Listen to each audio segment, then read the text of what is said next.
تو کھانے کے لیے آپ نے گھر میں کہلوایا. جی. فبعث إلى نسائه فقلن ما معنا إلا الماء فقال 9 گھر رسول تھے، 9 گھر کے اندر سوائے پانی کے کچھ نہیں تھا. جی. فقال رسول الله صلى الله عليه وسلم من يضم أو يضيف هذا. ایک بات درمیان میں عرض کر دوں، مولانا سعد صاحب نے بھوپال میں تقریر کی ہے کہ دعوت اور تعلیم دونوں سنت کے راستے سے ہٹ گئے ہیں، اور مثال اور دعویٰ کیا کیا ہے کہ صحابہ کرام رضی اللہ تعالیٰ عنہ خود رسول اللہ صلی اللہ علیہ وسلم کے گھر کا انتظام کرتے تھے. یعنی طالب علم کی یہ ذمہ داری ہے کہ وہ استاد کی کفالت کرے. کہتے ہیں کہ صحابہ جنگل جاتے تھے، لکڑیاں کاٹ کے لاتے تھے، اس کو جلانے کے قابل بنا کر فروخت کرتے تھے، اور رسول اللہ صلی اللہ علیہ وسلم کے 9 گھروں کے اندر تازہ بکری کا گوشت روزانہ پہنچاتے تھے.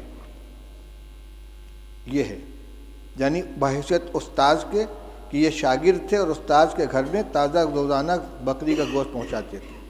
اور ہم جو روایت پڑھ رہے ہیں اس میں کیا مل رہا ہے؟ اس میں یہ حضرت عائشہ رضی اللہ عنہ فرماتی ہیں کہ ایک چاند نکلتا تھا، دوسرا چاند نکلتا تھا، اور تیسرا چاند نکلتا تھا، اور رسول اللہ صلی اللہ علیہ وسلم گھروں میں آگ نہیں جلتی تھی.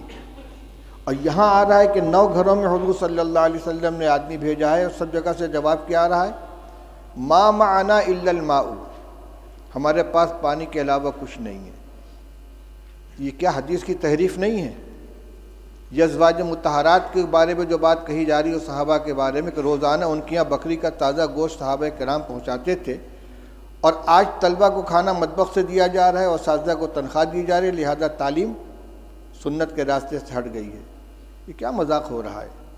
یہ جتنے مدارس چل رہے ہیں، جتنے اکابر نے مدارس قائم کیے ہیں، تعلیم گاہوں کا انتظام کیا ہے، اصحاب صفہ نہیں تھے جن کے لیے صحابہ کرام رضی اللہ تعالیٰ عنہ لا کے انگور کے خوشے لٹکا دیا کرتے تھے، اور انگور اور کھجور کے خوشے لٹکا دیا کرتے تھے، اور ان کو اسی سے کھانا دیا جاتا تھا. وہ روایت نہیں آئی کہ رسول اللہ صلی اللہ علیہ وسلم مہمانوں کو حوالے کرتے تھے کہ بھئی اتنے کو کون کھلائے گا، جس کے گھر میں 2 آدمی کا کھانا ہو تیسرے کو کھلائے، جس کے یہاں 4 وہ 5ویں کو کھلائے. صدیق اکبر اتنے آدمی کو لے کر گئے، فلاں اتنے آدمی کو لے کر گئے.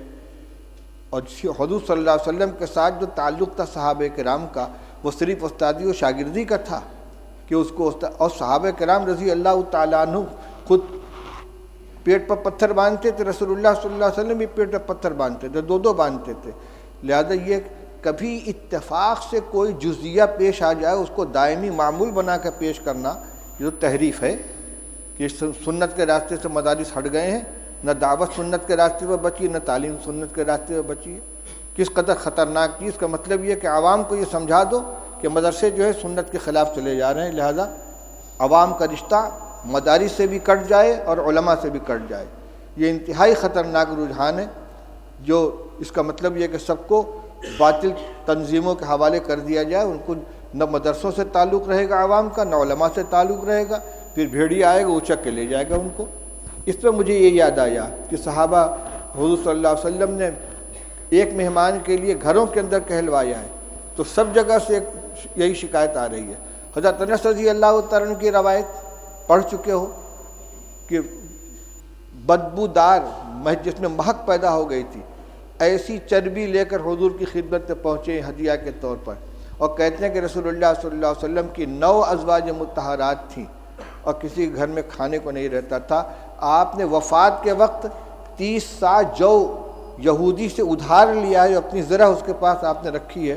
کس زمانے میں یہ گوشت دیا جاتا تھا بھائی کہ وفات کے وقت حضرت عائشہ حضرت رسول کریم صلی اللہ علیہ وسلم مقروض تھے یہودی کے، اور غلہ تھا. حضرت عائشہ رضی اللہ عنہ کی روایت پڑھ چکے ہو کہ آدھا وسق جو تھا میرے پاس، رف پہ رکھا ہوا تھا، اس میں سے میں کھایا کرتی تھی. ایک دفعہ تول دیا تو سب ختم ہو گیا. یہ جو کو کھایا جا رہا ہے پکا کے، اور یہ تازہ گوشت روزانہ پہنچا رہے ہیں. افسوس ہوتا ہے اس طرح کی حرکتوں کے اوپر. چلو پڑھو روایت. فقال رجل من